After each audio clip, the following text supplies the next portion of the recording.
Hello YouTube, this is ChardarYuGiOh. I got first place at Locals, which I'm doing my own deck profile for a while. I haven't done that in a while. I was playing Danger Thunder.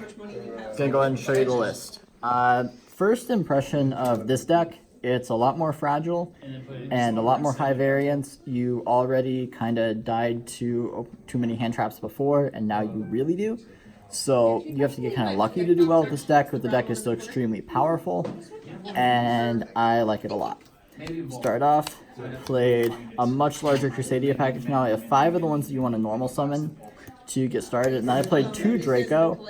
The difference between this and a bunch of other people I know are testing this deck, everyone's only playing one of this.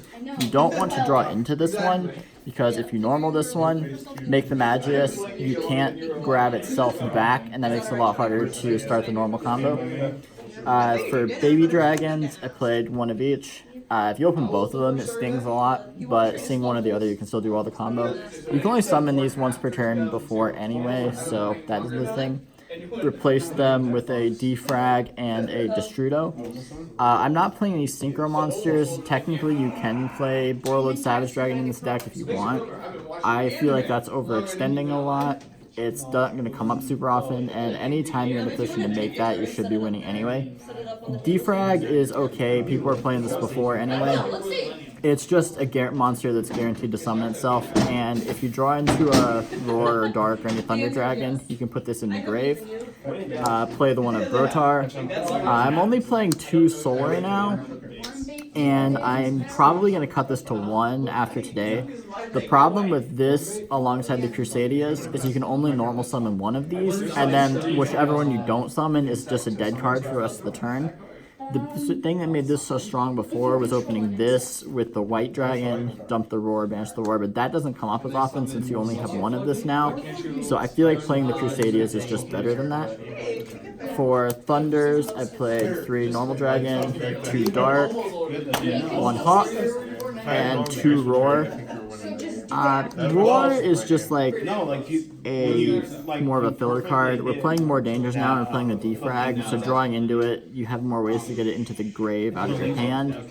It's still not fantastic to draw into. I might cut it back to 1, but I felt safer with it at 2 today. And then play the duo.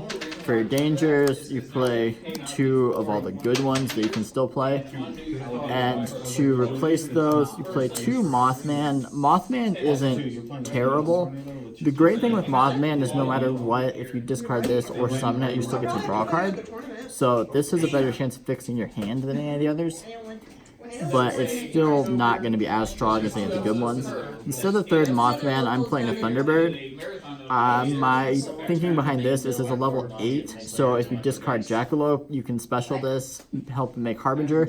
It's also really big, so if you're going 2nd, you can just summon and attack with it. It gets over most of the stuff you're worried about this format. So I feel like that was better than the 3rd Mothman. Then still playing the Bigfoot, still playing the Darkest Diablos, and still playing 3 Levianeer. This is probably the best card in the deck. It was before, it still is. It's extremely powerful. This card just does everything. Blow up board, rip a card out of their hand. The Reborn effect comes up a lot more now because you're playing worse dangers. You're not as sure to get as many monsters on the board. So if you banish 3 lights with this and grab a card back from the grave, that can help you make a ChardarYuGiOh with 4 materials to fix your hand. Something else kind of cute, after game 1, you can grab an Artifact Lancia back out of your grave to do that effect on your opponent's next turn. 3 Second Light. Between these 2 cards, I think these are the reason to still be playing this deck. These are just so powerful on their own. It's probably about the 2 best cards in the game in this format right now. So play 3 of your best cards. The extra deck hasn't changed at all from last format. You're still trying to do exactly the same thing. The deck is just worse. Still 2 Colossus, still Harbinger, still Hot Red. Crystal Wing can come up, but especially this format, it's not really defined. You don't know what you're going to run into. I would definitely be playing this. This negated 2 evenly matches today. One of my opponents had 2 evenly matches and still got my board anyway. But that did come up. Still play all the Guard Dragons, still play that. This is probably the other good reason to play this deck. This card's really powerful. Magius is your main starter now.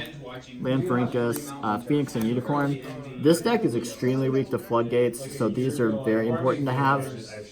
If you get Mystic Mind, your only out in the main deck is hope that they summon a monster, link down into one of these and blow it up, or get rid of a Unicorn. That's your only way to beat that game 1. And no, that's not true. You can hit it with a Bigfoot, but that's probably not going to happen.